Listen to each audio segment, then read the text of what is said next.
नीलकंठाय शंभवे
समाधान मिळू शकत नाही।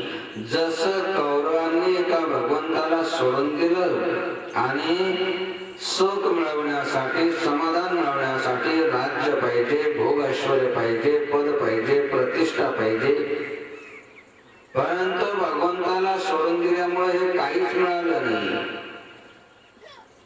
म्हणून जर आपल्याला भगवंताची प्राप्ती करून घ्यायची असेल तर त्याच्यासाठी आपण काय केलं पाहिजे?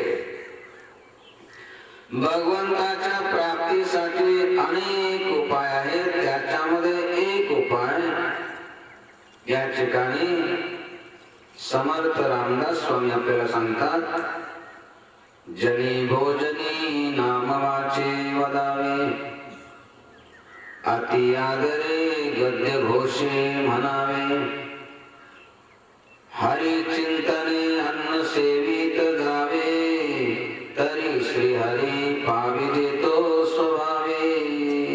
अगदी सहज आपल्याला भगवंताची प्राप्ती होऊन जाईल. परंतु त्याच्यासाठी काय केलं पाहिजे की जगतामध्ये, समाजामध्ये आपल्याला ज्यावेळेस भगवंत जेवण करण्याचं, भोजन करण्याचं प्रसंग येईल तर त्यावेळेस आपल्या कानावर ते अभद्र शब्द आलाच नाही पाहिजे. त्याच्यासाठी मोठ्यानं जे आहे, जनी भोजनी नाम वाचे वदावे, अति आदरे गद्य घोषे म्हणावे. आदरानं, श्रद्धेनं, भावनेनं भगवंताचं नाम असेल, श्लोक असेल, दोहा असेल ते आपण म्हटलं पाहिजे की जेणेकरून आपल्या कानावर ते काही अभद्र शब्द येणारच नाही.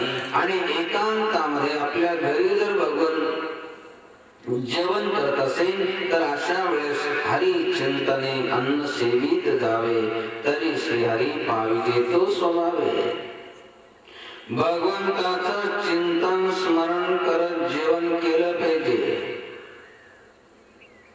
उदर भरण नव्हे जाणीजे यज्ञ कर्म. पोटामध्ये, जठरामध्ये जो जठराग्नी आहे त्या अग्नीला आहुती देतो आहे, किंवा हृदयामध्ये जो परमात्मा आहे त्याला मी नैवेद्य देतो आहे, अशा भावनेनं भगवंताचं चिंतन स्मरण करत आपण जेवण केलं पाहिजे. अशा प्रकारे तो जेवण करतो, भोजन करतो तर त्याला सुखाची, समाधानाची, शांततेची एवढंच नव्हे तर भगवंताची प्राप्ती होते. म्हणून भगवंताची प्राप्ती करून घ्यायची असेल तर त्याच्यासाठी आपल्या जेवणावरती, आहारावरती अत्यंत लक्ष ठेवलं पाहिजे. लक्ष ठेवलं पाहिजे म्हणजे भोजन, जेवण कसं केलं पाहिजे याचा विवेक विचार प्रत्येकानं मनामध्ये बाळगला पाहिजे. बरेचसे म्हणतात की बाबाजी आमच्या घरामध्ये सर्व काही आहे, भोगैश्वर्याचे सर्व साधन आहे, बंगला आहे, फ्लॅट आहे, गाडी आहे, खाण्यापिण्याला कोणाला काही कमतरता नाही, परंतु अशांतता ही अशांतता आहे, सुख बिलकुल नाही आहे. थोड्या थोड्या कारणामुळं भांडणं होत राहतात.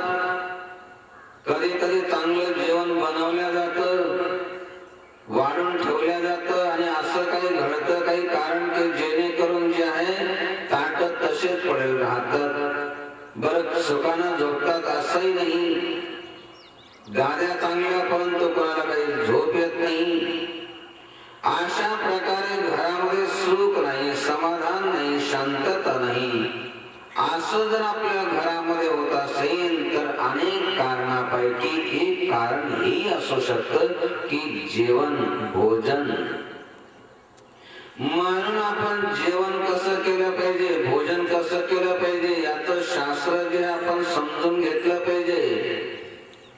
काही काही साधक घरी जातात आणि म्हणतात की अनुष्ठानामध्ये खूप सुख, समाधान प्राप्त होत होतं, अगदी मन शांत व्हायचं, कसल्या प्रकारचं दुःख नसायचं, ध्यान लागायचं. घरी आल्यानंतर काही दिवस तशी तशी परिस्थिती राहिली, परंतु हळूहळू ती परिस्थिती राहिली नाही. आता परत पहिल्यासारखं झालं. असं होण्याचं कारण काय? असं होण्याचे अनेक कारण आहे. त्याच्यापैकी एक कारण आहे ते म्हणजे भोजन. जसं दुर्जनाची संगती असेल,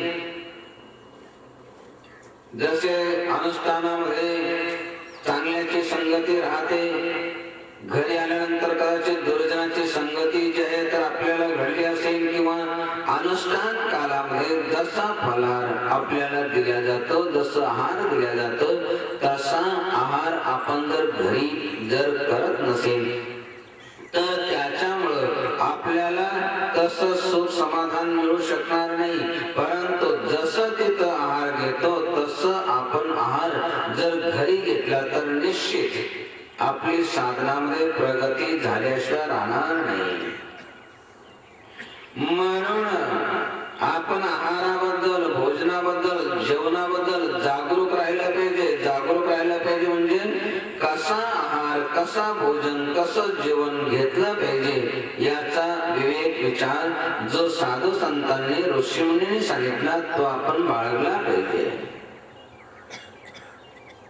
कारण जीवनामध्ये आहाराचं खूप महत्व आहे. आपलं शरीर निर्माण झालं कशामुळं? आहारामुळं. टिकतं आहारामुळं. आणि शरीर विलीन होतं अन्नमय अशा पृथ्वीमध्ये, म्हणून अन्नाला ब्रह्म म्हणतात. आई वडिलांनी जे अन्न खाल्लं त्याच्या घटकापासूनच आपलं शरीर बनलं. अन्न आपण खाल्लं नाही तर आपलं शरीर टिकू शकत नाही. अशा प्रकारे अन्न कोणतं खाल्लं पाहिजे याचा विचार ठेवला पाहिजे. जसं अन्नामध्ये जर विष मिसळलेलं असेल, म्हणजे असं अन्न खाल्ल्यानंतर जीवन जगतो आपण असं नाही, मृत्यू त्याचा झाल्याशिवाय राहत नाही. अन्न खाऊन जगतो तसं नाही, अन्न खाऊन मरतो देखील. म्हणून कोणतं अन्न खाल्ल्यानंतर मरतो, कोणतं अन्न खाल्ल्यानंतर आपण जगतो याचा विवेक विचार आपल्या मनामध्ये नेहमी बाळगला पाहिजे. म्हणून ज्ञानी सांगतात, जैसा भोजन खाइये वैसा ही मन होय, जैसा पानी पीजिए वैसी बानी सोय. जसं आपण जेवण करत असेल त्याप्रमाणे आपलं मन होतं. ज्याप्रमाणे मन झालं असेल किंवा मनामध्ये विचार आले असेल त्याप्रमाणे कर्म होतं. आणि ज्याप्रमाणे कर्म घडतात त्याप्रमाणे सद्गती किंवा दुर्गती त्याला प्राप्त होते. म्हणून एखादा सुख भोगतो, एखादा दुःख भोगतो, एखादा सद्गतीला जातो, एखादा दुर्गतीला जातो. याचं कारण काय? याचं कारण आहे भोजन. कारण जैसा भोजन खाइये वैसा ही मन होय. जसं जेवण केलं असेल त्याप्रमाणे आपलं मन होतं. ज्याप्रमाणे आपलं मन झालं असेल त्याप्रमाणे आपलं कर्म होतात. आणि ज्याप्रमाणे कर्म होतात त्याप्रमाणे सद्गती किंवा दुर्गती आपल्याला प्राप्त होते. म्हणून आपण जेवण कसं केलं पाहिजे याचा विवेक विचार नेहमी बाळगला पाहिजे. म्हणून जसं आपण जेवण करत असेल त्याप्रमाणे मन, मनाप्रमाणे कर्म आणि कर्माप्रमाणे सद्गती किंवा दुर्गती प्राप्त होते. असं केवळ संतच म्हणतात असं नाही. भगवान श्रीकृष्ण म्हणतात किंवा ज्ञानेश्वर माऊली म्हणतात, एरवी तरी पाही स्वभाव वृद्धीच्या ठाई, आहारा वाचुनी नाही बळ्या येतो. की आपला जो स्वभाव झाला असेल, एरवी तरी पाही स्वभाव वृद्धीच्या ठाई, आहारा वाचुनी नाही बळ्या येतो. एखाद्याचा जो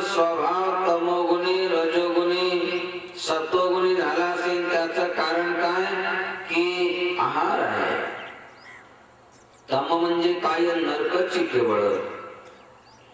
ज्याचा आहार किंवा ज्या घरामध्ये तमोगुणी आहार असतो तर त्या घरामधले लोक जातील त्यावेळेस जातील नरकाला, परंतु जिवंतपणे नरकाचं दुःख भोगत राहतात. आणि ज्या घरामध्ये सात्विक आहार असेल जातील त्यावेळेस जातील सत्वलोकाला किंवा स्वर्गाला, परंतु जिवंतपणे स्वर्गा समान सुख भोगत असतात. म्हणून एखादा नरका समान दुःख भोगतो, एखादा स्वर्गा समान सुख भोगतो. याचं कारण काय? की याचं कारण त्याचा स्वभाव. आणि स्वभावाचं कारण काय? की त्यानं जो आहार घेतला असेल ते. एरवे तरी पायी स्वभाव वृद्धीच्या ठाई, आहारा वाचुनी नाही बळ्या येतो. याचं प्रमाण प्रत्यक्ष पाहे पाविरा, जो सावध घे मदिरा, तो होणे ठाके माजरा तयाची क्षणी. ज्ञानेश्वर माऊली सांगतात की आहाराचा परिणाम आपल्या स्वभावावरती आपल्या जीवनावरती कसा होतो. प्रत्यक्ष पाहे पाविरा, जो सावध घे मदिरा, तो होणे ठाके माजरा तयाची क्षणी. किंवा ना तरी अमृत जया परी घेतली मरणवारी, का आपल्या ऐसे करी जैसे विष. याचा प्रत्यय तर आपल्याला येतो. जसं अमृत प्राशन केल्यानंतर मृत्यूच्या पंथाला लागलेला जीव जो आहे तर जिवंत होतो, चांगला होतो. मृत्यूच्या पंथाला लागला असेल तरी समजा आपण जे आहे तर अमृत नसेल बघितलं तरी परंतु एखादा मृत्यूच्या पंथाला लागलेला व्यक्ती, त्याला जर आपण औषध दिलं तर त्याचा मृत्यू टळतो. आणि एखादा कितीही चांगला असेल, निरोगी असेल, धडधाकट असेल, परंतु त्यानं जर का विष घेतलं तर जसा त्याचा मृत्यू होतो. ना तरी अमृत जया परी घेतली मरणवारी, का आपल्या ऐसे करी जैसे विष. औषध घेतल्यानंतर मृत्यूच्या पंथाला लागलेला व्यक्ती त्याचा मृत्यू टळतो. आणि निरोगी व्यक्तीला जर का विष दिलं तर त्याचा मृत्यू होतो. म्हणून हा कसला प्रभाव आहे? हा त्याच्या आहाराचा पाण्याचा प्रभाव आहे. म्हणून या ठिकाणी सांगतात की आपल्याला अनुभव नसेल तर आपण प्रत्यक्ष पहा, विश्वास नसेल तर प्रत्यक्ष पहा. प्रत्यक्ष पाहे पाविरा, जो सावध घे मदिरा, तो होणे ठाके माजरा तयाची क्षणी. प्रत्यक्ष पहा म्हणजे आपण स्वतः पिऊन पास नाही.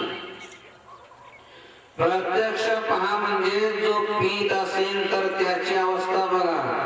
पीत असेल म्हणजे दूध पितो त्यांची गोष्ट नाही चालली, किंवा गंगेचं पवित्र पाणी पितो त्यांची गोष्ट नाही चालली. पितो म्हणजे पहिल्या धारेची नाही तर दुसऱ्या धारेची, सरकार मान्य नाही तर बिगर सरकार मान्य का होईना, अशा प्रकारे जो मदिरा पितो, मद्य पितो, दारू पितो, आशांची अवस्था कशी होते? प्रत्यक्ष पहा. प्रत्यक्ष म्हणजे आपण स्वतः पिऊन पास नाही. एखादा जर आपल्या अवतीभोवती गावामध्ये भागामध्ये एखादा जर पीत असेल तर त्याची अवस्था प्रत्यक्ष पहा. प्रत्यक्ष पाहे पाविरा, जो सावध घे मदिरा, तो होणे ठाके माजरा तयाची क्षणी. किती चांगली त्याची बुद्धी असेल, परंतु जर का त्यानं मदिरा मद्य पिलं तो होणे ठाके माजरा क्षणी लोक म्हणतात त्याला मात चढला, आणि मात चढला की मग त्याला आई, बहीण, पत्नी, मुलगी याच्यामधला काही भेद कळत नाही. पशुपेक्षाही हीन गतीला तो जातो. कशामुळं? मद्य पिल्यामुळं, व्यसन केल्यामुळं. म्हणून साधू संत सांगतात की आपण काय पिलं पाहिजे, काय नाही पिलं पाहिजे, काय खाल्लं पाहिजे, काय नाही खाल्लं पाहिजे, याचा विवेक विचार आपल्या मनामध्ये बाळगला पाहिजे. म्हणून आपल्या जीवनामध्ये सुखाचं दुःखाचं कारण काय असेल तर ते भोजन आहे. म्हणून आपण आपल्या घरामध्ये कसं भोजन घेतो, कसं जेवण घेतो, याचा प्रत्येकानं विचार केला पाहिजे. आपल्या घरामध्ये सुख असेल, दुःख असेल, अशांतता असेल तर त्याचं कारण शोधलं पाहिजे. आणि कारण शोधताना पहिलं हे शोधलं पाहिजे की आपल्या घरामधला आहार कसा आहे. जर का तो तमोगुणी असेल, तम म्हणजे काय? नरकाची केवळ नरका समान तिथले व्यक्ती जे आहे तर दुःख भोगल्याशिवाय राहत नाही. केवळ घरातीलच नाही, गावातील भागातील लोक अशाच प्रकारे दुःख किंवा सुख भोगतात. कशाप्रमाणे? की त्यांचा जसा आहार असेल त्याप्रमाणे. तसं म्हणजे आहाराचं खूप मोठं शास्त्र आहे. कारण आपलं शरीर आहारामुळे बनतं, आहारामुळे टिकतं, आहारामुळे अशा प्रकारे पृथ्वीमध्ये विलीन होऊन जातं. म्हणून सुरुवातीला सांगितलंय की ब्रह्म आहे अशा प्रकारे नेहमी राहतं. म्हणून त्याच्याबद्दल आपण जे आहे तर नेहमी विचार केला पाहिजे. जसं हे वचन आहे, जैसा भोजन खाये वैसा ही मन हो. जसं आपण भोजन करत असेल याच्यामध्ये खूप मोठा अर्थ सामावलेला आहे. जसं भोजन म्हणजे भोजनावर ते आहारावर ते कितीतरी दोष असतात. ते दोष जे आहे आपण निवृत्त केले पाहिजे. दोषयुक्त अन्न सेवन नाही केलं पाहिजे. जसं की दृष्टी दोष आहे, स्पर्श दोष आहे, हिंसा दोष आहे. हे सर्व दोष ज्या अन्नावर ते पडलेले असेल किंवा लागलेले असेल, असं आहार जेवण आपण जर घेतलं तर त्याच्यामुळं आपल्याला सुख समाधान मिळू शकणार नाही. आहाराचा परिणाम जो आहे शरीरावर ते झाल्याशिवाय राहत नाही. जसं म्हणतात आहार तसा ढेकर आणि धातू तसा विकार. जसा आहार आपण केला असेल तसा ढेकर जो आहे तर तो येतो. जसं मुळा खाल्ला असेल, कांदा खाल्ला असेल तर त्याचा तसा ढेकर, आपल्या ढेकराला त्याचा गंध येतो. म्हणून जसा आहार असेल तसा ढेकर येतो, त्याप्रमाणे धातू तसा विकार. जसा आपण धातू म्हणजे जेवण घेतलं असेल तसा विकार मनामध्ये होतो. म्हणून आपण काय केलं पाहिजे की आपल्या मनामध्ये विचार नेहमी केला पाहिजे की आपण कसं अन्न सेवन करायला पाहिजे. जसं सांगितलं की आहारावर ते अनेक प्रकारचे दोष असतात. स्पर्श दोष आहे, हिंसा दोष आहे, दृष्टी दोष आहे, ते सर्व काढले पाहिजे. घरी गेल्यानंतर देखील विवेक विचार बाळगला पाहिजे. जसं या ठिकाणी तसं तर जेवण काय करायला पाहिजे? एकांतात केलं पाहिजे. भोजन भजन एकांतात केलं पाहिजे. कारण त्याच्यामुळे दोष लागत नाही. त्याच्यानंतर आहार कसा केला पाहिजे? त्याच्यावर स्पर्श दोष. ज्यानं स्पर्श करू नये त्यानं स्पर्श केला असेल तर त्याचा दोष लागतो. जसा एखादा रोगी असेल, त्यानं स्पर्श केलेलं अन्न आपण जर सेवन केलं तर त्याच्यामुळे जे आहे तर आपल्यालाही रोग होऊ शकतो. याच्यामुळे रोगी जो असेल, मग तो शारीरिक रोगी असेल की मानसिक रोगी असेल, जसं काही काही जे शारीरिक रोग असतात, काही मानसिक रोग असतात, अशा प्रकारे मानसिक रोग्यांनी जर स्पर्श केलेलं अन्न आपण खाल्लं तर त्याच्यामुळं आपणही मानसिक रोगी होतो. म्हणून ज्या रोग्यानं स्पर्श केलेलं अन्न आपण सेवन नाही केलं पाहिजे.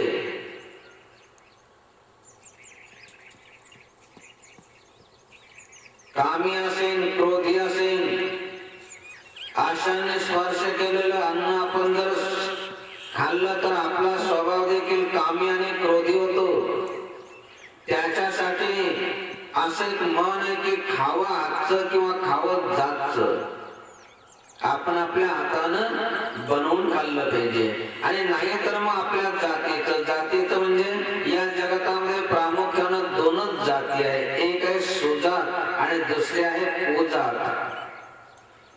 सुजात म्हणजे नीतीनं, न्यायानं, मर्यादेनं वागणारी, धर्माला मानणारी, भगवंताला मानणारी, नीतीनं, न्यायानं, मर्यादेनं वागणारी, अशा प्रकारे ती सुजात आहे.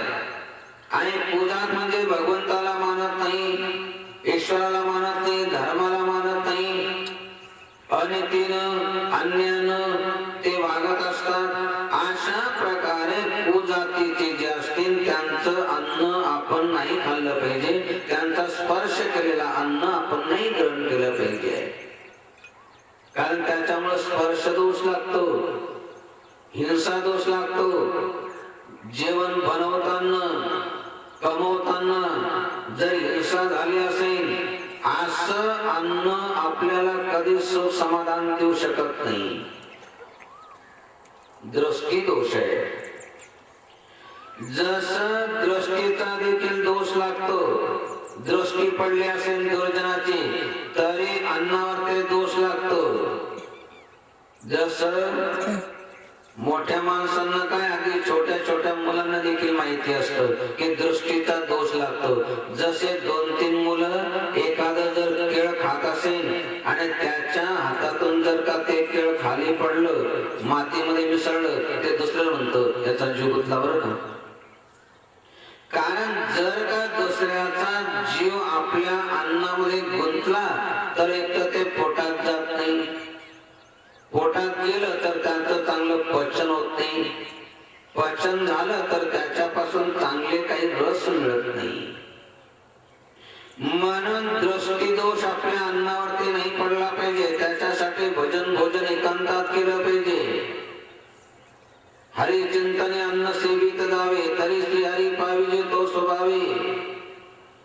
दृष्टी दोष, स्पर्श दोष, हिंसा दोष हे सर्व निर्दोष अन्न आपण सेवन केलं पाहिजे. अशा प्रकारे कोणताही दोष जो आहे आपल्या अन्नावर ते नसला पाहिजे. आपण स्वतः कमवलं पाहिजे, दुसऱ्याच्या अन्नाची आपल्याला आशा नाही धरली पाहिजे. आणि त्यातल्या त्या दुर्जनाचं अन्न तर बिलकुल नाही खाल्लं पाहिजे. दुर्जनाचं अन्न खाल्ल्यानं काय होतं, कितीही चांगला असेल परंतु दुर्जनाचं अन्न जर खात असेल तर त्याची बुद्धी दुर्जन झाल्याशिवाय राहत नाही. इथे एवढं सुख मिळतं, समाधान मिळतं, कारण इथं दुर्जनाचं अन्न स्वीकारलं जात नाही, दुर्जन देतही नाही. जे पुण्यात्मा असतात ते देतात. दुर्जनाला मागितलं तर ते 2-3 शिव्या देतात, परंतु ते काहीच देत नाही. शिव्याच्या व्यतिरिक्त, निंदेच्या व्यतिरिक्त ते काही देत नाही. आणि सज्जन असतात, पुण्यात्मा असतात, ते या ठिकाणी आणून देतात. त्यांना जर म्हटलं की आपण नका देऊ तर ते दिल्याशिवाय राहत नाही. आशांचा फलार, आशांचं फळ, आशांचं अन्न या ठिकाणी असतं, म्हणून एवढं सुख मिळतं, एवढं समाधान मिळतं. म्हणून दुर्जनाचं अन्न आपण कधी खाल्लं नाही पाहिजे. आणि जर का दुर्जनाचं अन्न खाल्लं तर दुर्जन बुद्धी झाल्याशिवाय राहू शकत नाही.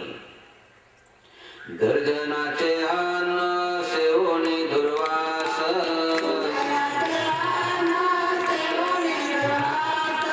दुर्जनाचे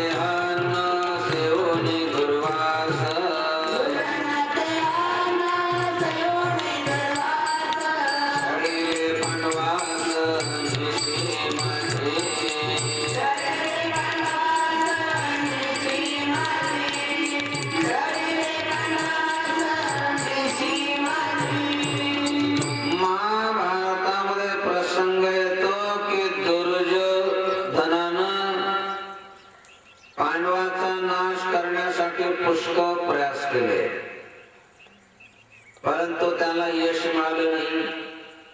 लाक्षागृहामध्ये जाळून मारण्याचा प्रयास केला, विष देऊन मारण्याचा प्रयास केला, पुष्कळ प्रयत्न करूनही ज्यावेळेस पांडवांचा नाश झाला नाही, त्यावेळेस एक दिवस शकुनीनं सांगितलं, दुर्योधना तू एक काम कर. म्हटले काय? म्हटले की दुर्वासादी ऋषींना बोलव आणि त्यांना जीव घाल. म्हटले का साधूंना जीव घालू का उपयोग आहे? कारण त्याला साधू संत भक्त तर कधी तो जाणत नव्हता, दुष्ट बुद्धी होती. शकुनीनं सांगितलं की जेव याच्यासाठी घालायचं की त्यांनी आपलं खाल्लं की त्यांची बुद्धी आपल्यासारखीच होईल आणि मग त्यांना आपण पांडवांचा नाश करण्यासाठी प्रवृत्त करू, कारण त्यांची बुद्धी आपल्यासारखी होईल. आणि म्हणून जे आहे तर दुर्वासादी ऋषींना जे आहे तर बोलवलं, त्यांची सेवा केली, त्यांना जीव घातलं आणि जीव घातल्यानंतर ज्यावेळेस त्यांचं अन्न खाल्लं तर त्यावेळेस त्यांना सांगितलं की जशी आमची सेवा ग्रहण केली तसे आमचे भाऊ वनामध्ये राहतात, त्यांची सेवा ग्रहण करा, त्यांच्याकडे जा, त्यांच्याकडे जेवण घ्या. अशा प्रकारे सांगितल्यानंतर दुर्वासादी 60,000 ऋषी पांडवांकडे गेले.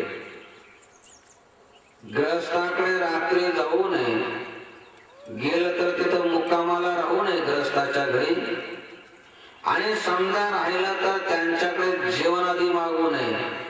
परंतु 60,000 ऋषी दुर्वासाच्या सोबत रात्री गेले, पांडवाकडे वनामध्ये राहत होते. एवढी देखील बुद्धी नाही की आपल्याला हे जीव कसं घालतील. सांगितलं की आम्ही स्नान करून येतो, तोपर्यंत आमच्या जेवणाची व्यवस्था करा. जसं दुर्योधनानं सांगितलं होतं त्याप्रमाणे केलं. कारण दुर्योधनाचा विचार होता की त्या ठिकाणी रात्री जर यांनी जेवण मागितलं तर जेवण देणार नाही, देऊ शकणार नाही, आणि न दिल्यामुळे जे आहे तर दुर्वास ऋषी कोपिष्ट आहे, श्राप आणि अनुग्रह देण्यासाठी समर्थ आहे, त्याच्यामुळे ते श्राप देतील आणि आपापच पांडवांचा नाश होईल. म्हणून जसं सांगितलं होतं त्याप्रमाणे रात्री गेले. रात्री गेल्यानंतर तिथं जेवण मागितलं की आम्ही स्नान करून येतो, तोपर्यंत जेवण आम्हाला तयार करा. परंतु पांडवाजवळ तर काहीच नव्हतं, कारण वनामध्ये जे आहे तर भगवान सूर्यनारायणानं त्यांना एक थाळी दिली होती, पात्र दिलं होतं. आणि दिवस उगवल्यापासून तर रात्री जोपर्यंत द्रौपदी जेवत नाही तोपर्यंत जेवढं अन्न ज्या प्रकारचं मागितलं असेल तेवढं सर्व त्या थाळीमधून मिळायचं. परंतु एकदा काय द्रौपदीचं जेवण झालं की मग काहीच मिळायचं नाही, मग दुसऱ्या दिवशी मिळायचं. हे दुर्योधनाला माहित होतं, म्हणूनच त्यांनी जे आहे तर रात्री तिथं पाठवलं होतं. आणि आता दुसरं अन्न काही ठेवण्याचा काही प्रश्नच नव्हता. आणि थाळी तर आता द्रौपदीचं जेवण झालं होतं, थाळी धुवून ठेवून दिली होती. अशा प्रकारे त्या ठिकाणी खेळण्यासाठी गेले. पुढचा कथा प्रसंग तर आपल्याला माहित आहे. भगवान श्रीकृष्णाचा धावा केला. भगवान श्रीकृष्ण आल्यानंतर म्हटले की द्रौपदी मला जेव घाल, मला खूप भूक लागलेली आहे. म्हटले अरे कृष्णा, या ठिकाणी ऋषी आलेले 60,000 ऋषी, त्यांना जेवायचं काही नाहीये. माझ्यावर ते संकट आलेले, त्यांना जर जेवण नाही दिलं, त्यांनी जेवण मागितलं, त्यांना जर जेवण नाही दिलं तर ते मला श्राप देतील, आमचा सर्वांचा नाश होईल. म्हणजे त्यांचं नंतर बघू, मला पहिली जीव घाल.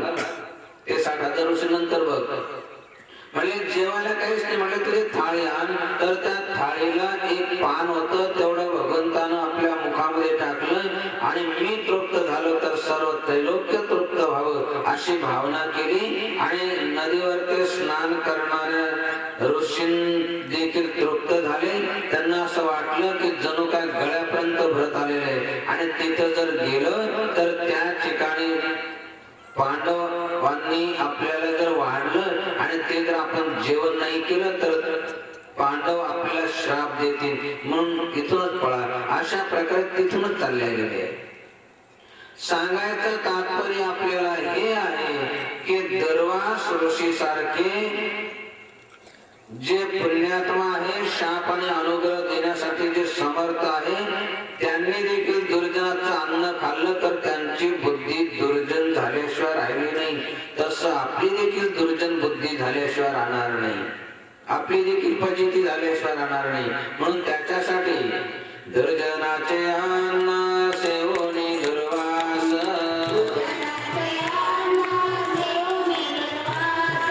दुर्जनाचे अन्न सेवोनी दुर्वास,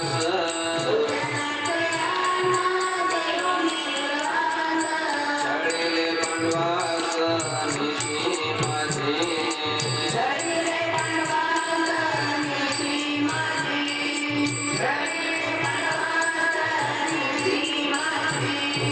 दुर्जनाचं जो अन्न खातो त्याची बुद्धी दुर्जन झाल्याशिवाय राहत नाही. महाभारतामध्ये अजून एक प्रसंग येतो.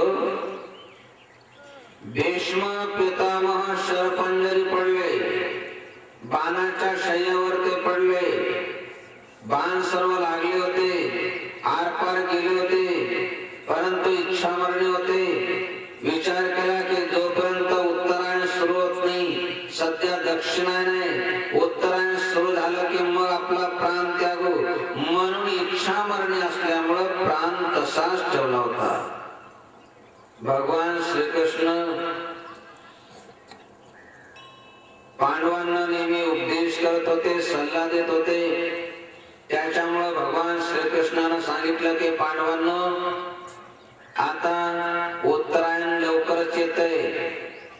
उत्तरायण सुरू झालं की भीष्म पितामह आपला प्राण त्याग करतील आणि त्याच्यानंतर आपल्याला जे ज्ञान मिळायला पाहिजे ते मिळणार नाही. पितामह परम ज्ञानी आहे, अनेकापासून त्यांना विद्या प्राप्त झालेली आहे, ज्ञान प्राप्त झालेली आहे. त्या ज्ञानाचा आपण लाभ करून घ्या. म्हणून पांडव आपल्या पत्नीसह द्रौपदीसह जायचे आणि त्यांच्या मुखातून बोध श्रवण करायचे. एक दिवस उपदेश करण्याच्या ओघामध्ये पितामह म्हटले की पांडवांनो, नीतीनं, न्यायानं, मर्यादेनं वागायला पाहिजे. आपल्यापासून दुसऱ्याला त्रास नाही झाला पाहिजे. दुसऱ्याची जेवढी सेवा करता येईल तेवढी केली पाहिजे. धर्माचं रक्षण आपण केलं पाहिजे. कोणी जर दुसऱ्यावर ते अन्याय अत्याचार होत असेल तर आपण त्या अन्याय अत्याचारापासून त्याला वाचवलं पाहिजे. आणि विशेष करून माता बहिणीवर ते कोणी जर अन्याय अत्याचार करत असेल तर आपला प्राण गेला तरी काही हरकत नाही, परंतु माता बहिणीवर ते कधीही अन्याय अत्याचार होऊ देऊ नका. जसं सीतेच्या रक्षणासाठी जटायू शेवटच्या क्षणापर्यंत लढत राहिला, आपला प्राण गमावला. म्हणून तो जटायू गिद्ध असताना देखील आपल्या वडिलांची उत्तरक्रिया भगवान रामानं नाही केली, परंतु जटायूची केली. जशी आपल्या वडिलांची करतात तशी. कारण काय की सीतेच्या म्हणजे स्त्रीच्या रक्षणासाठी तो प्राणपणानं शेवटपर्यंत लढला. तसं कोणीही अन्य अत्याचार स्त्रियावर तर करताच कामा नये, परंतु कोणी जर करत असेल तर आपला प्राण गेला तरी काही हरकत नाही, परंतु स्त्रियावर ते अन्य अत्याचार होऊ देता कामा नये. असं सांगितल्यानंतर द्रौपदीला थोडस हसू आलं. हसू आलं म्हणजे मोठ्यानं हसली असं नाही, परंतु तिच्या चेहऱ्यावरती जी हास्याची छटा उमटली तर ती भीष्म पितामहाच्या लक्षात आली. म्हणून पितामहानं विचारलं की द्रौपदी तू का हसली? म्हटले काही नाही, सहज हसले. म्हटलं असं नाही होऊ शकत. ज्या मर्यादेशील स्त्री आहे, पतिव्रता स्त्री आहे, कुलशील स्त्री आहे, विशेष कारण असल्याशिवाय हसत नाही.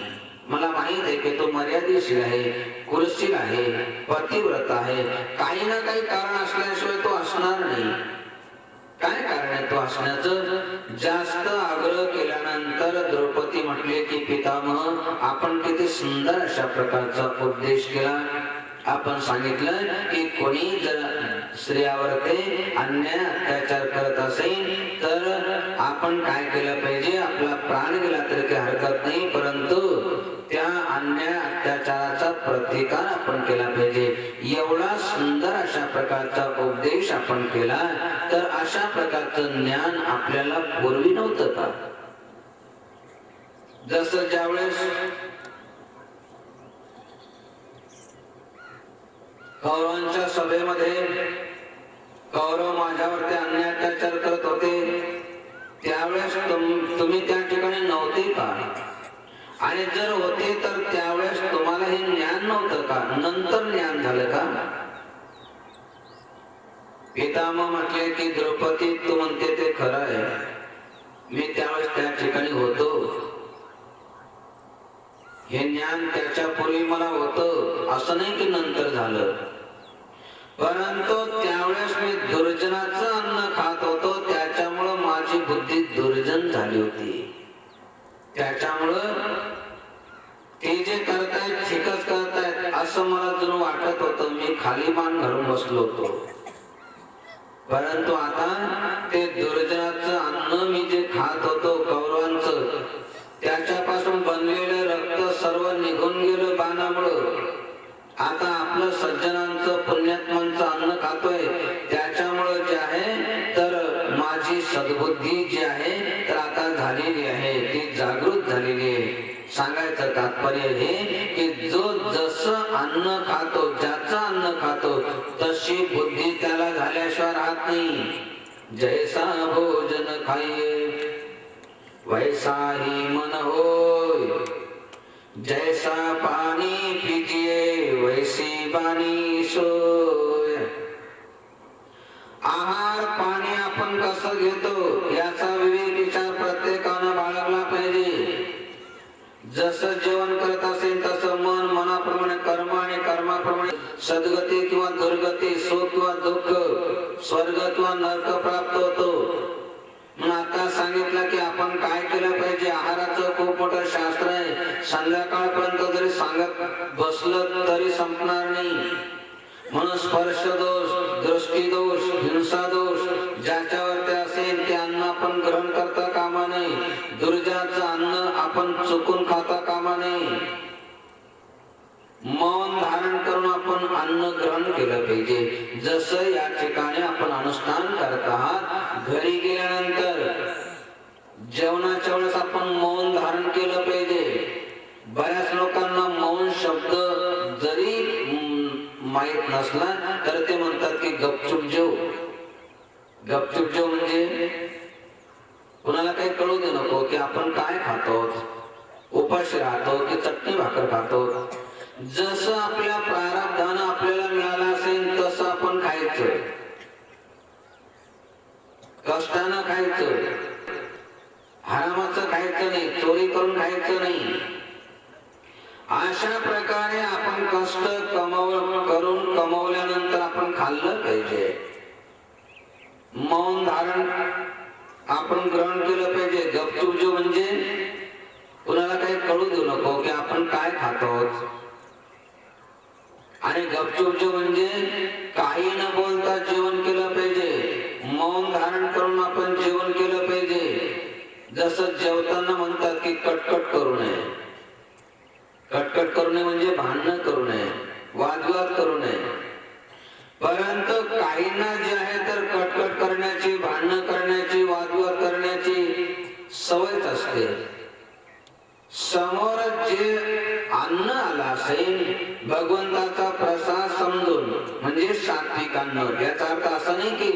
तमोगुणी अन्न कोणी रजोगुणी अन्न कोणी वाढलं तर खाऊन घ्या असं त्याचा अर्थ नाही. सात्विक जे अन्न असेल समोर आल्यानंतर भगवंताचं चिंतन स्मरण करत भगवंताचा प्रसाद समजून ते ग्रहण केलं पाहिजे. परंतु काही काहींना कटकट करण्याची भांडण करण्याची सवयच असते. समोर अन्न आलं की भगवंताचं चिंतन स्मरण करून ते जेवायचं सोडून देतात आणि त्यांची कटकट सुरू होते. तुला बनवतच येत नाही, तुला हेच जमत नाही, तुला तेच जमत नाही आणि शेजारची बाई चांगली बनवते. आता दररोज का शेजारच्या बाईकडे जेवायला जाणार आहे का? जे भगवंताचा प्रसाद जो आपल्याला मिळाला असेल आपल्या प्रारब्धानं तो आपण जेवण केला पाहिजे भगवंताचं स्मरण चिंतन करत प्रसाद समजून. परंतु काहींना भांडण करायची सवयच असते. थोडस मीठ मिरची जास्त कमी जास्त झाली तर लगेच कधी कधी तर डोकं फोडाफोडायची पाळी येते. असं करता कामा नये. थोडस मीठ जास्त झालं असेल तर कमी असेल तर थोडस टाकून घ्यायचं. थोडस जास्त झालं असेल तर थोडस पाणी टाकायचं. नंतर तर पिणारच आहे ना, तर पितच नाही पाणी. मग नंतर जर आपण पाणी पिणार आहे तर थोडस जास्त झालं असेल तर त्या भाजीमध्ये किंवा डाळीमध्ये थोडस टाकून घ्यायचं. परंतु त्याच्यासाठी मारामारी डोकं फोडाफोडी कशासाठी? याचा विवेक विचार. जसं आपल्याला ईश्वरानं बुद्धी दिलेली आहे, जास्त खरड झाला असेल तर थोडस पाणी टाकून घ्या, जास्त तिखट झालं असेल तर थोडस कमी कमी खा. अशा प्रकारे. परंतु भांडण करणं चांगलं नाही, कटकट करणं चांगलं नाही. आणि कटकट जर केली तर त्याचा परिणाम जीवनावर ते झाल्याशिवाय राहत नाही. अशी मर्यादा आहे की जेवण करताना आपण कटकट करू नये, भांडण करू नये. सात्विक आहार असेल, परंतु जर भांडण आधी कटकट झाले असेल तर अशा वेळेस आपण जेवण करता कामा नये. हात धुवून घेतला पाहिजे, उठून गेलं पाहिजे. बरेचसे उठून जातात परंतु काही काही जेवतच राहतात. भांडणं चालू आहे, कटकट चालू आहे आणि खातही राहतात. असं जर केलं तर त्याला कधी सुख समाधान मिळू शकत नाही. बऱ्याच जणांना अनुभव येतो. समजा कटकट चालू ते जेवण केलं त्यानं, एखाद्या कामाला गेलं तर काम त्याचं होत नाही. घरी आल्यानंतर बायको विचारते काय जे काम होतं ते झालं का? तो नाही. ते म्हणते काय झालं? तो तुझी कटकट व्हावी काय झालं? अशा प्रकारे कटकट भावल्याशिवाय राहत नाही. त्याच्यासाठी आपण काय केलं पाहिजे? हरी चिंतने अन्न सेवित जावे, हरी श्री हरी पाविजे तो स्वभावे. अशा प्रकारे मौन धारण करून आपण जेवण केलं पाहिजे. म्हणून जसं आहार पाणी आपल्या घरामध्ये असेल तर त्याप्रमाणे सुख किंवा दुःख आपल्याला प्राप्त होतं. जैसा भोजन खाइये वैसा ही मन होय, जैसा पाणी पिजिये वैसे वाणी सोय. जसं पाणी पित असेल तशी त्याची वाणी झाल्याशिवाय राहत नाही. गंगेचं पवित्र पाणी जर पित असेल, भगवंताचं नामस्मरण त्याच्या मुखामध्ये येतं, भगवंताचं चिंतन करतो. परंतु जैसा पाणी पिजिये, जसं पहिल्या धारेचं पाणी आहे, दुसऱ्या धारेचं पाणी आहे, सरकार मान्य बाटलीमधून जे मिळतं तेही पाणीच आहे, बिना सरकार मान्य मिळतं ते देखील पाणीच आहे, मध्यामध्ये पाणीच आहे. ते पाणी पिऊन आपलं कधी समाधान होऊ शकत नाही. कितीही चांगला असेल परंतु त्याची वाणी जी आहे अपवित्र झाल्याशिवाय राहत नाही. त्याला विवेक विचार राहत नाही. म्हणून जैसा पाणी पिजे वैसी वाणी सोय. त्याची वाणी तशीच निघते, त्याला विवेक राहत नाही, विचार राहत नाही. राजाची मिरवणूक चालली होती आणि इकून एक चालला होता पिऊन. पिऊन म्हणजे दूध पिऊन, त्यांची गोष्ट नाही चालली, मद्य पिऊन चालला होता. राजाचे ते कोण मिरवणुकीत होती, परंतु पिल्यानंतर विवेक राहत नाही, विचार राहत नाही. तो त्या राजाला म्हणतो थांब थांब थोडस थांब, बोल तुझा हत्ती केवढ्यामध्ये देतो. राजाला विचारायला लागला.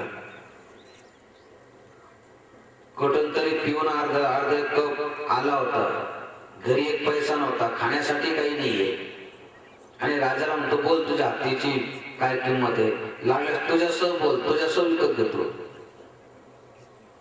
अशा प्रकारे जे मद्य पितात त्यांना विवेक राहत नाही, विचार राहत नाही.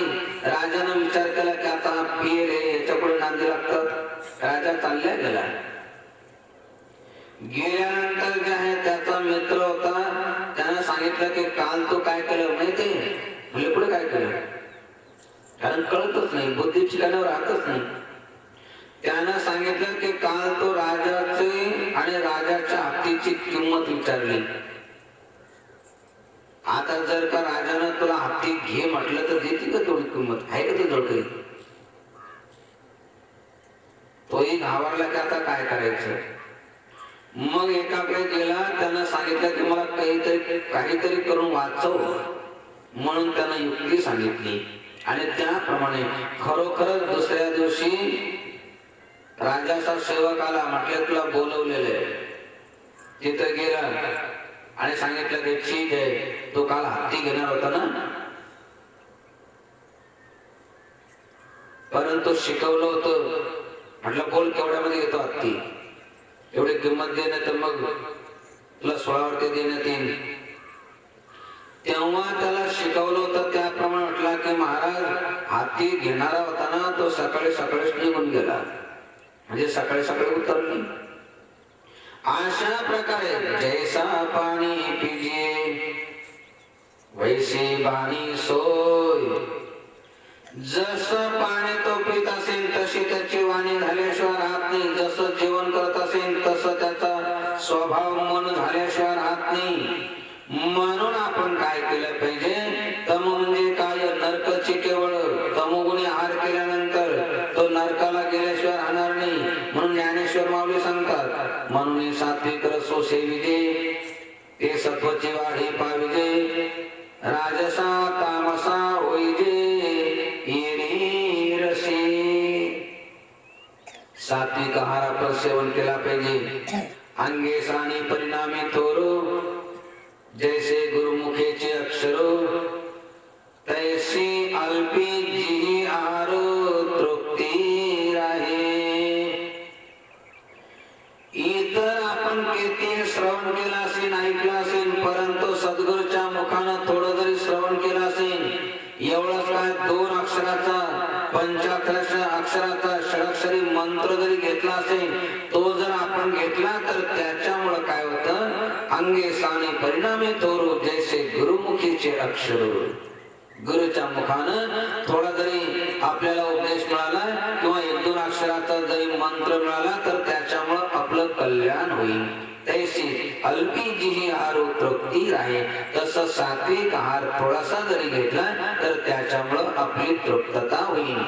म्हणून या जगतामध्ये सुख आणि परलोकामध्ये सद्गती आणि भगवंताची प्राप्ती करून घ्यायची असेल तर त्याच्यासाठी जनी भोजनी नाम वाचे वदावे, अति आदरे गद्य घोषे म्हणावे. लोकांतामध्ये भगवंताचं चिंतन स्मरण करत आपण जेवण केलं पाहिजे. बऱ्याचशा ठिकाणी अजून मर्यादा आहे की पूर्वीच्या काळी किती सुख होतं, कारण नांगरताना, कोळपताना, निंदताना, दळताना माता माऊल्या जे आहे भगवंताचं चिंतन स्मरण करत सर्व करायच्या. त्याच्यामुळे त्यांचे जे शब्दाचे जो प्रभाव आहे त्या अन्नावर ते पडायचा. भगवंताचं चिंतन स्मरण करत बनवायच्या, गुरुचा अनुग्रह घ्यायचा. त्याच्यामुळे त्यांचा स्वयंपाक न राहता तो नैवेद्य व्हायचा. किती सुख असायचं, समाधान असायचं. आता हे आहे बऱ्याचशा ठिकाणी, परंतु ज्या ठिकाणी ही मर्यादा नाही, विवेक नाही, विचार नाही, खाण्याचे पिण्याचे राहण्याचे भोग ऐश्वर्याचे सर्व साधन असून देखील दुःखही दुःख आहे. म्हणून आपल्याला या जगतामध्ये सुख आणि परलोकामध्ये सद्गती हवी असेल, भगवंताची प्राप्ती करून घ्यायची असेल तर त्याच्यासाठी जनी भोजनी नाम वाचे वदावे, अति आदरे गद्य घोषे म्हणावे. हरे चिंतने अन्न सेवित जावे, तरी श्री हरी पाविजे तो स्वभावे. लोकांतामध्ये भगवंताचं चिंतन स्मरण करत जेवलं पाहिजे. बऱ्याचशा ठिकाणी वाढायला लागलं की त्याच वेळेस श्रीराम जय राम जय जय राम असं काही भजन म्हणतात. जेवताना देखील श्लोक आदी म्हणतात आणि एकांतामध्ये जर जेवण करायचं असेल तर भगवंताचं चिंतन स्मरण करत जेवण केलं पाहिजे. अशा प्रकारे जो जेवण करतो तो निश्चिंत होतो, कारण त्याला भगवंताची प्राप्ती होते. ज्याला भगवंताची प्राप्ती झाली त्याचं या जगतामध्ये जीवन धन्य होऊन जातं. या जगतामध्ये सुख आणि परलोकामध्ये त्याला सद्गती मिळते. म्हणून या जगतामध्ये सुख आणि परलोकामध्ये सद्गती हवी असेल तर त्याच्यासाठी आपण काय केलं पाहिजे? साधू संतांप्रमाणे जसं साधू संत आपण तरुण जगाला करतात, आपण तरुण जगाला करायचं असेल तर त्याच्यासाठी ब्रह्म मुहूर्तामध्ये उठलं पाहिजे. म्हणून साधू संत ऋषी मुनी जे आहेत तर ब्रह्म मुहूर्तामध्ये उठतात आणि ब्रह्म मुहूर्तामध्ये उठून काय करतात? जसं संत बहिणाबाई सांगते की स्नान संध्या जप नित्य अनुष्ठान करी सावधान आत्मनिष्ठे. आपला प्राण गेला तरी काय हरकत नाही, परंतु दररोज जे आहे स्नान केलं पाहिजे, संध्या केली पाहिजे, जप केला पाहिजे, भगवंताचं चिंतन स्मरण केलं पाहिजे. म्हणून अशा प्रकारे सकाळी जे आहे तर आपण उठलं पाहिजे आणि अशा प्रकारे स्नान संध्या जप नित्य अनुष्ठान हे केलं पाहिजे. म्हणून आपण तरुण जगाला करायचं असेल तर त्याच्यासाठी ऋषी मुनीप्रमाणे साधू संतांप्रमाणे ब्रह्म मुहूर्तामध्ये उठलं पाहिजे. म्हणून ब्रह्म मुहूर्तामध्ये आपण उठा आणि काय करा की ज्याप्रमाणे साधू संत करतात त्याप्रमाणे आपण केलं पाहिजे. म्हणजे साधू संत काय करतात? ब्रह्म मुहूर्तामध्ये उठतात, स्नान करतात, संध्या करतात, जप करतात, भगवंताची पूजापाठ करतात, भगवंताची आरती करतात.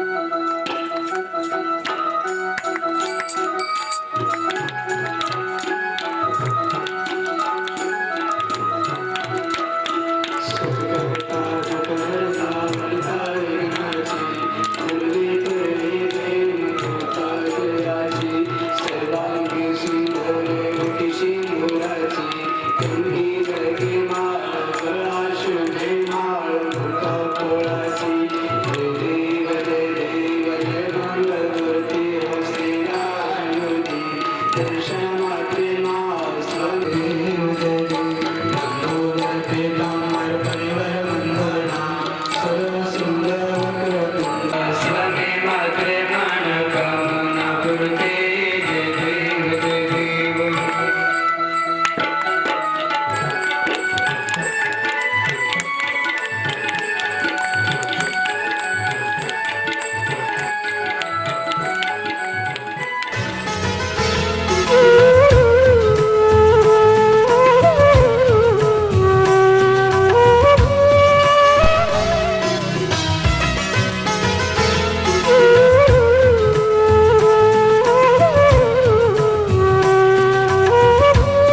खडकाचे अंग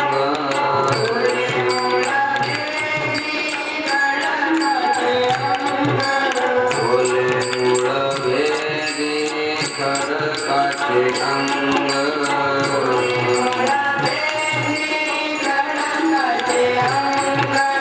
अभ्यासाशी सांग कार्य सिद्धी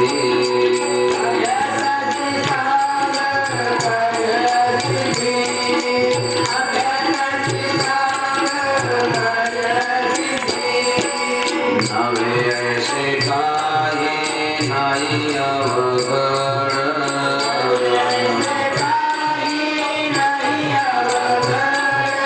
नवे ऐसे काही नाही अवघड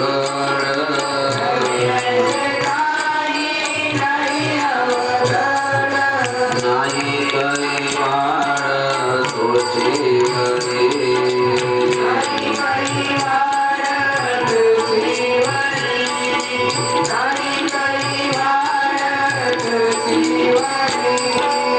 दोरेची राखावे पाणीला काचणी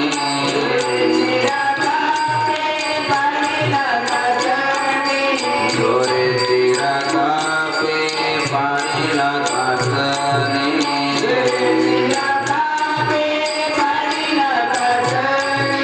अभ्यासे सेवनी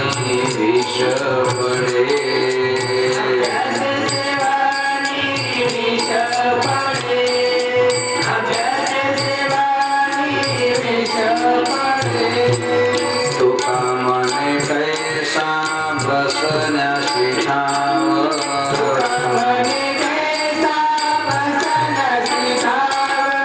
तुका मने कैसा बसण्याशी ठाव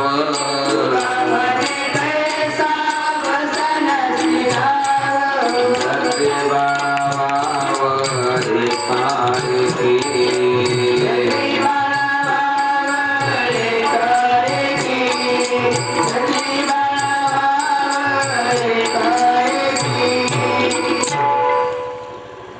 ओले मूळ भेदी खडकाचे अंग अभ्यासाचे सांग कार्य सिद्धी नव्हे ऐसे काही नाही अवघड नाही कैवाड तोची वरी दोरे चिरा कापे पाडीला काचनी अभ्यासे सेवनी विष पडे तुका मने कैसा बसण्यासे ठाव जठरे बाळा वाव एकाएकी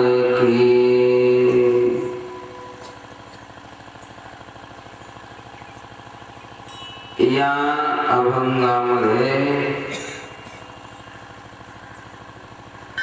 तुकाराम महाराजांनी एक सिद्धांत सांगितला. जसे या जगतामध्ये काही सिद्धांत असतात की ते सिद्धांत कधीच टळत नाही. सिद्धांत जे असतात ते अटळ असतात, कधीच ते टळत नाही. म्हणून ज्ञानी किंवा विवेकी महापुरुषाच्या सानिध्यात याच्यासाठी जातात की आपल्याला एखादा सिद्धांत ऐकायला मिळाला पाहिजे. या जगतामध्ये बरेचसे असे सिद्धांत आहे, म्हणजे जेवढे सिद्धांत तेवढे टळत नाही. जसं सुरुवातीच्या दिवशी सांगितलं होतं की उपजला प्राणी नर आहे संसारी, जो जन्माला आला त्याचा मृत्यू निश्चित आहे. हा सिद्धांत कधी टळत नाही. जातशी ध्रुव मृत्यू, ज्याचा जन्म झाला त्याचा मृत्यू निश्चित आहे. हा अटळ सिद्धांत आहे. किंवा अजून एक सिद्धांत सांगितला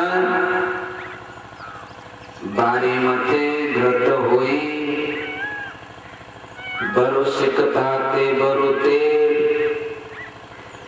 बेनो हरि भजनन भवतरिय य सिद्धांत पे काकभूषणजी महाराज भगवान विष्णूचे वाहन गरुडाला एक सिद्धांत सांगतात. बारीमध्ये घृत होई पाण्याचं मंथन केल्यानंतर कदाचित तूप निघेल, निघत नाही आपल्या सर्वांना माहित आहे. पाण्यापासून कधीच तूप निघत नाही. तूप कसं निघतं आपल्या सर्वांना माहित आहे की दुधाला विरजन लावल्यानंतर म्हणजे दुधाचं दही बनल्यानंतर दह्याचं मंथन केल्यानंतर त्याच्यापासून लोणी निघतं आणि लोण्यापासून तूप निघतं. म्हणजे दुधापासून जे आहे तर तूप निघतं, पाण्यापासून निघत नाही.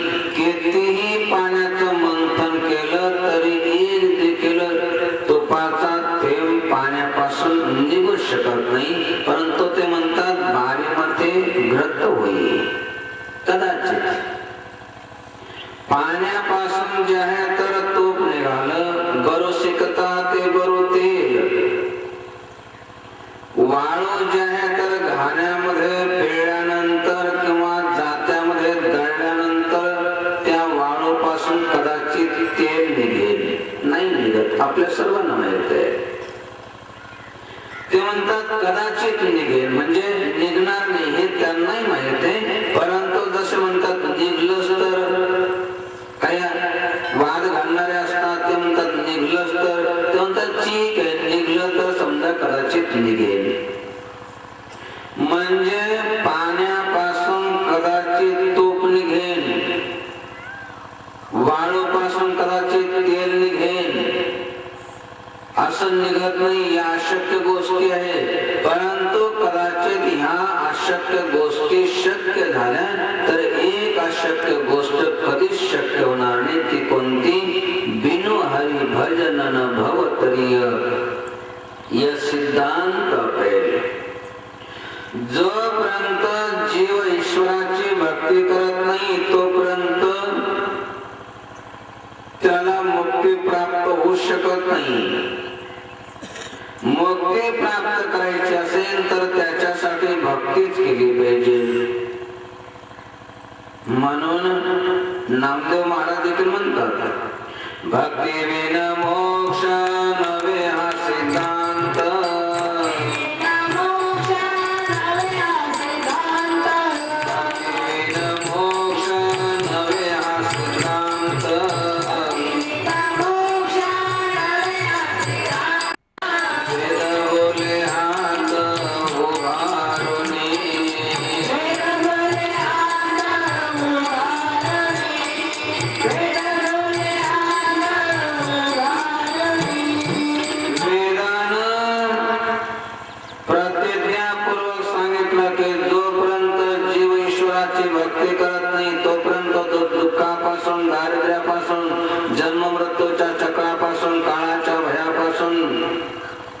यमाच्या त्रासापासून,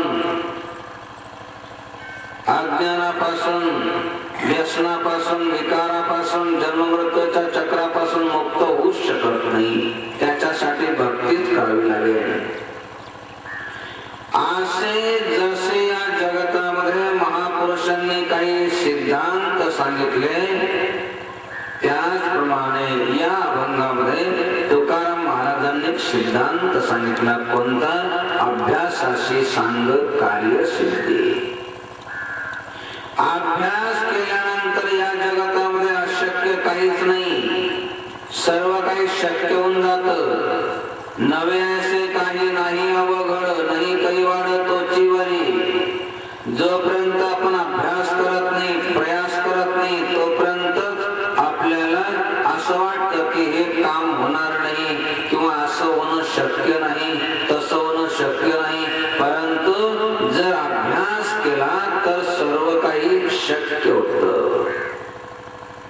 म्हणून संतांचा बोध प्रत्येकानं ऐकला पाहिजे.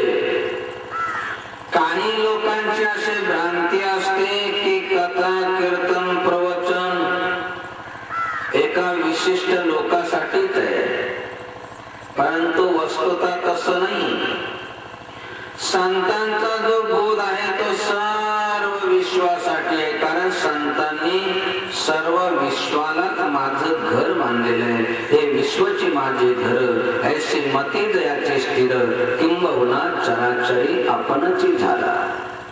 सर्व विश्वाला आपलं मानलं. त्याच्यामुळं जे सांगतात ते सर्व विश्वासाठी, जे मागतात ते सर्व विश्वासाठी.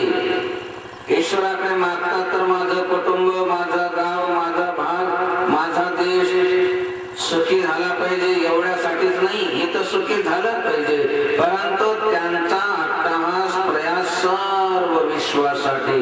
विश्व स्वधर्म सूर्य पाहो, जो जे वांछिल तो ते लाहो. प्राणी जात संपूर्ण प्राणी जात सुखी असली पाहिजे, समाधानी असली पाहिजे, आनंदी असली पाहिजे, कुणाच्याही जीवनामध्ये दुःख नसलं पाहिजे, सर्व विश्व सुखी असलं पाहिजे, याच्यासाठी ते मागतात. त्याच्यासाठी त्याप्रमाणे हे सर्व विश्व सुखी समाधानी झालं पाहिजे, सर्व विश्वाला काही ना काही बोध मिळाला पाहिजे, याच्यासाठी संत उपदेश करतात.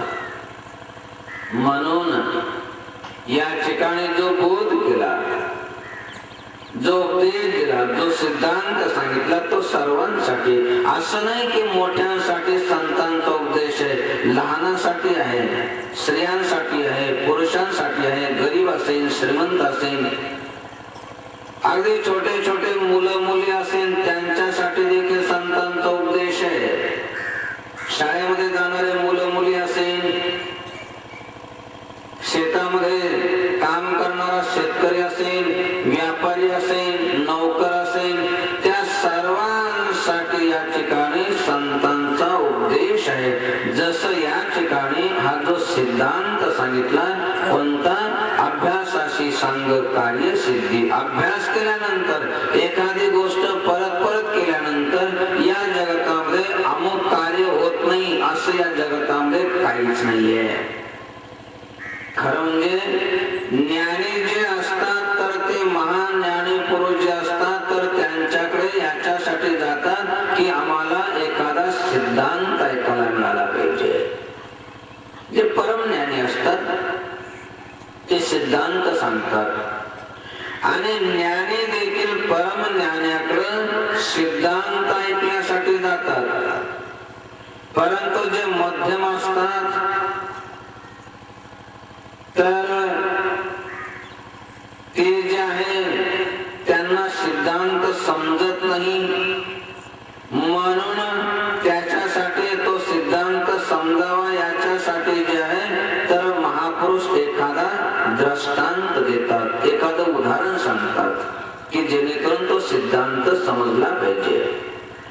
परंतु जे बिलकुल अज्ञानी असतात त्यांना सिद्धांत समजत नाही, किंवा जे अज्ञानी असतात ते सिद्धांत न सांगता एखादी कथा,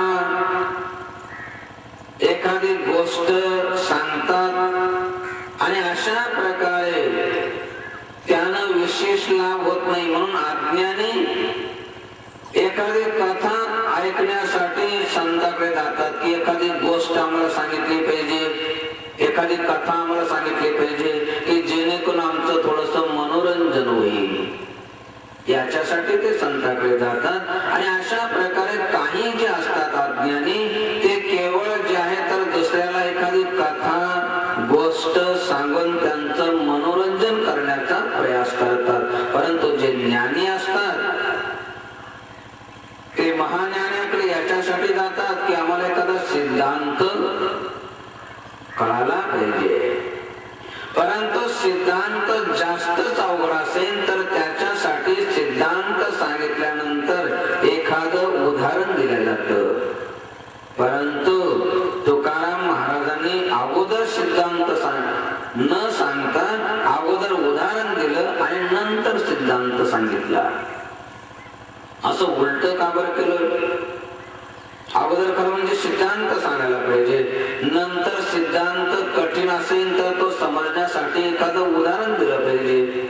परंतु या ठिकाणी तुकाराम महाराजांनी पहिलं उदाहरण दिलं, नंतर सिद्धांत सांगितला आणि परत 2-3 उदाहरण दिले. याचं कारण काय?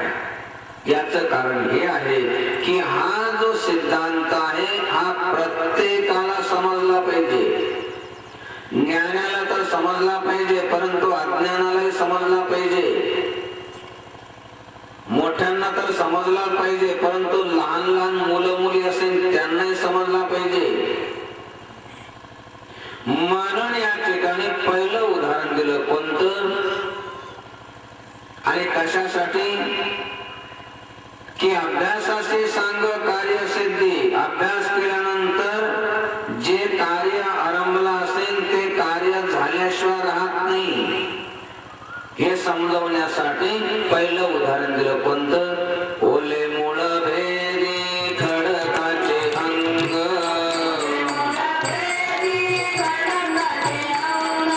ओले मूळ भेदी खडकाचे अंग.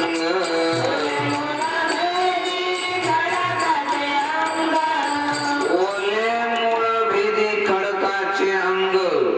उदाहरण कशासाठी दिलं? की अभ्यास केल्यानंतर अशक्य या जगतामध्ये काहीच नाही, त्याचं कार्य झाल्याशिवाय राहत नाही. कशामुळं? अभ्यास केल्यामुळं. म्हणून उदाहरण पहिलं दिलं, ओले मूळ भेदी खडकाचे अंग. झाडाचं मूळ अगदी मुलायम असतं,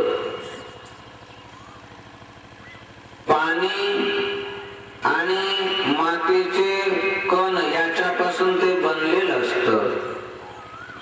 परंतु रात्रंदिवस प्रयास करतं आणि कठीण अशा प्रकारचं खडकाचं अंग भेदून टाकतं. बऱ्याचशा ठिकाणी आपण बघितलं असेल, वड असेल किंवा पिंपळ असेल, तर त्या ठिकाणी जे आहे तर त्या मुळ्या ज्या आहेत तर त्या खडकामध्ये जातात, त्या खडकाला भेदून टाकतात आणि त्या ठिकाणी तो वृक्ष उभा राहतो. कशामुळं?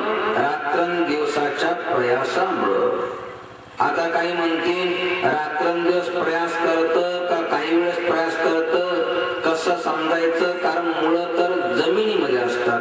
त्याच्यासाठी दुसरं उदाहरण दिलं. दोरेची राकापे पाडीला कातनी.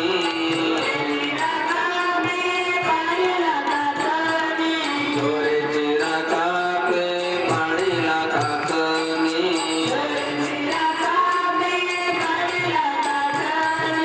अभ्यासे सेवनी विष पडे.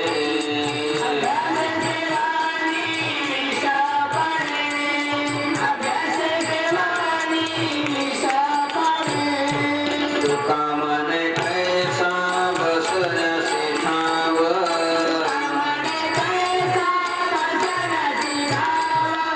कामने कैसा बसण्यासी ठाव.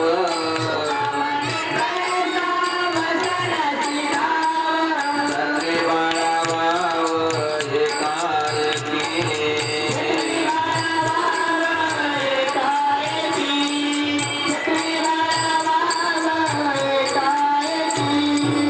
ओले मूळ भेदी खडकाचे अंग. कठीण अशा प्रकारे खडकामध्ये ओलं मूळ शिरतं आणि ते खडकाचं अंग भेदून टाकतं. अशा प्रकारे कदाचित जे शेतकरी असेल त्यांना ते समजत असेल, म्हणून दुसऱ्याला समजणार नाही ते उदाहरण त्याच्यासाठी सर्वांना समजलं पाहिजे. अजून दुसरं उदाहरण दिलं, दोरे चिरा कापे पाडीला काचनी. आड किंवा विहीर असते त्याला कठीण अशा प्रकारचा चिरा लावलेला असतो दगडाचा. ज्यावेळेस मुलायम अशा प्रकारे दोर असतो की जो दोर झाडाच्या सालीपासून बनवलेला असतो, त्या दोरानं ज्यावेळेस पाणी ओढतात तर त्या कठीण चिऱ्याला काचणी पडते. बऱ्याचशा ठिकाणी आपण बघितलं असेल. अशा प्रकारे बरेच स्त्री पुरुष पाणी ओढतात, त्यांना जे आहे तर लक्षात आलं असेल की नेहमी कार्य केल्यामुळं कठीण अशा प्रकारे चिऱ्याला देखील काचणी पडते. म्हणजे अभ्यास केल्यानंतर कोणतंही कार्य किती कठीण असलं तरी सहज होऊन जातं. व्यसनी जरी असेल तर त्यांना देखील सांगितलं की अभ्यासे सेवने विष पडे. किंवा स्त्रियांना समजण्यासाठी, स्त्रियांना देखील समजलं पाहिजे, त्याच्यासाठी तुका म्हणे कायसा बसण्याची ठाव जठरी बाळा वाव एकाएकी. आईच्या गर्भामध्ये बालक वाढत असत, हळूहळू त्यालाही जागा मिळते. जसं मोठं होतं आणि जसं ते मोठं होतं तसं आईला देखील आपल्या जठरामध्ये, गर्भामध्ये त्याला धारण करण्याची शक्ती प्राप्त होते.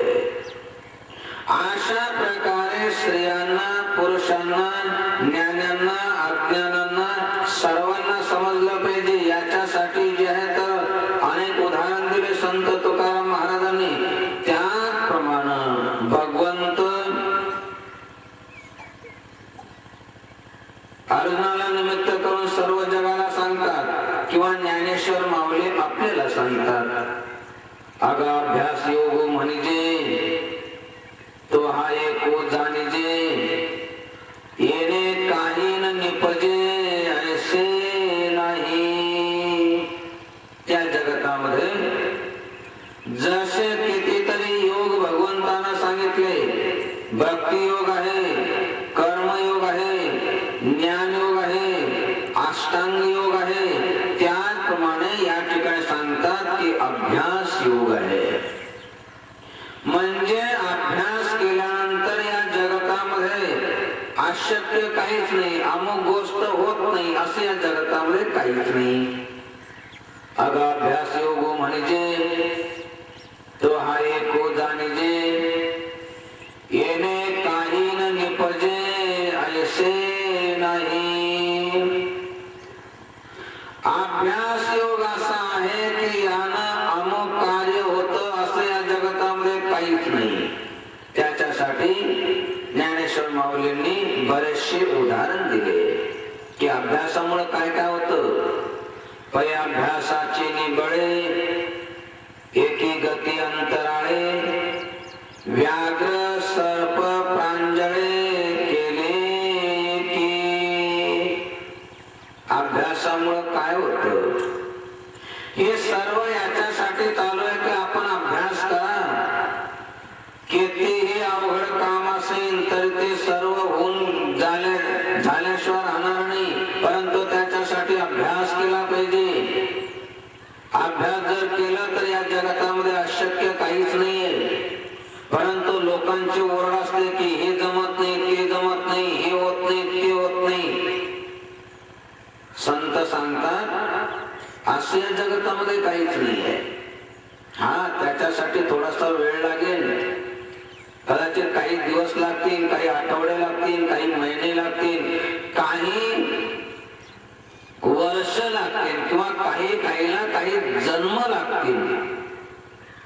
परंतु असं या जगतामध्ये काहीच नाही की जे आपण केल्यानंतर होणार नाही. काही जन्मानंतर का होईना ते कार्य आपल्याला जमल्याशिवाय राहणार नाही. परंतु त्याच्यासाठी आपण काय केलं पाहिजे, त्याच्यासाठी आपण अभ्यास केला पाहिजे. म्हणून अभ्यासामुळे काय होतं, पै अभ्यासाचे निबळे, एकी गती अंतराळे, व्याघ्र सर्प प्रांजळे केले की. अभ्यासामुळं पै अभ्यासाची निबळे, एकी गती अंतराळे, अंतराळामध्ये काही जातात.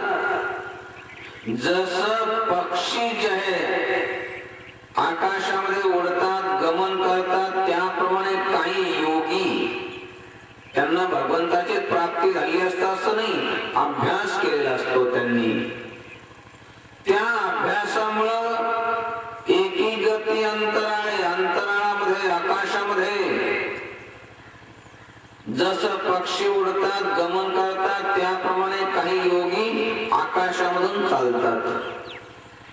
एकी गती अंतराळे,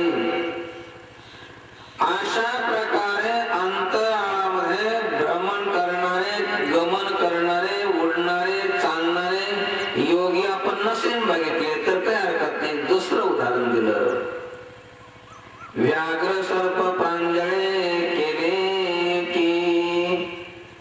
काही लोक वाघ पाळतात जसं आपण कुत्र पाळतो, त्याप्रमाणे जे आहे तर वाघ पाळतात. जसं चांग महाराज जे आहे तर वाघावर ते बसत होते, सर्पाचा चाबूक त्यांच्याजवळ होता. कशामुळं? खूप भगवंताची प्राप्ती झाली होती त्याच्यामुळं नाही, अभ्यासामुळं. अन्यथा मुक्ताबाईंना शरण जावं लागलं नसतं, ज्ञानबोध घ्यावा लागला नसता, ज्ञानेश्वर महाराजांचे चरण धरावे लागले नसते, जर एवढं त्यांना भगवंताची प्राप्ती झाली असती, पूर्णत्वाची प्राप्ती झाली असती तर. या ठिकाणी हे सांगण्याचं तात्पर्य आहे की काही वाघ पाळतात. कशामुळं? अभ्यासामुळं. सर्प पाळतात किंवा सर्पाच्या पिंजऱ्यामध्ये राहतात. अजून उदाहरण दिले, विष की हारे पडे समुद्री पाय वाट जोडे, एकी वाघ ब्रह्म थोकडे अभ्यासे केले. जस काही आकाशामध्ये पक्षाप्रमाणे गमन करतात, तस काही जे आहे समुद्री पायवाट जोडे. समुद्रामध्ये कितीतरी मोठमोठ्या लाटा जे आहेत तर उसळत असतात. काही ठिकाणी अगदी खाली खोल खड्डं पडतं. जसं जमिनीवरती काही ठिकाणी खड्डा असतो, काही ठिकाणी टेकड असतं, काही ठिकाणी दरी असते, परंतु जसं पाय वाटेनं व्यक्ती चालत जातात त्याप्रमाणे काही अभ्यास होगी समुद्री पायवाट जोडे. पायवाटेनं ते चालतात.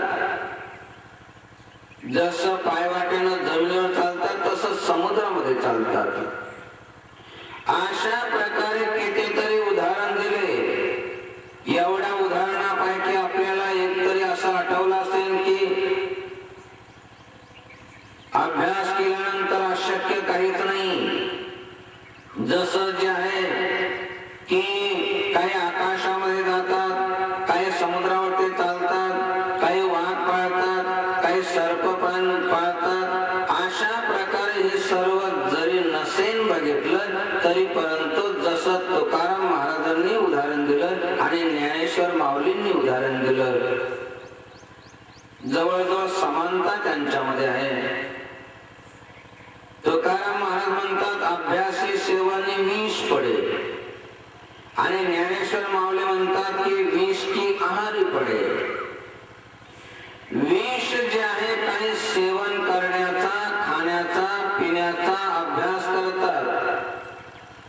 सुरुवातीला कठीण वाटतं.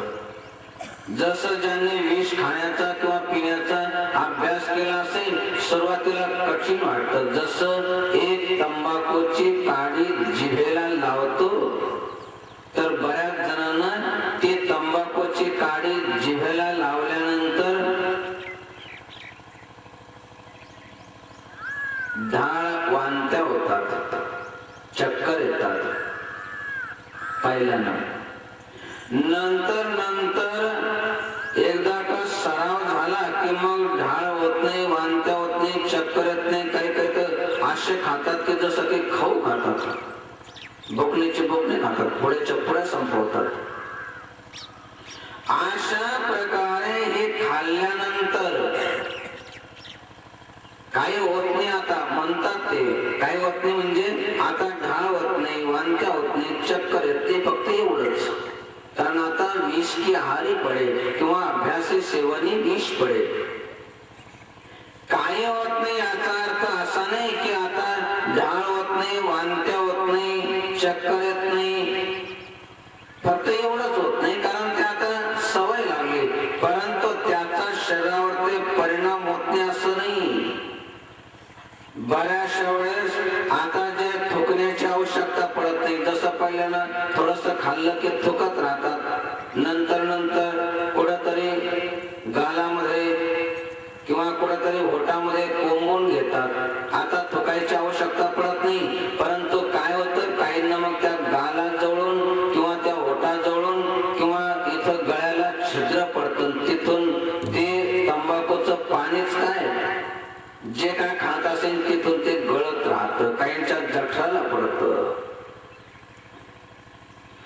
अशा प्रकारे सुरुवातीला हे सेवन केलं असेल तर एकदम मरतो, आता मरत नाही. जसं मद्य असेल, दारू असेल, पहिल्यांदा जर समजा आता जसं बाटल्याच्या बाटल्या पितो तसं जर सुरुवातीला पिलं तर लगेच मरून जाईल. परंतु आता थोडीशी सवय झालेली असते. अशा प्रकारे अभ्यास सेवनी विष पडे. अभ्यासामुळे जे आहे तर ते सेवन व्हायला लागतं. याचा अर्थ असा नाही की त्याचा शरीरावरती काही परिणाम होत नाही. बिड्या सिगारेट पिल्यानंतर असं वाटतं की काही होत नाही,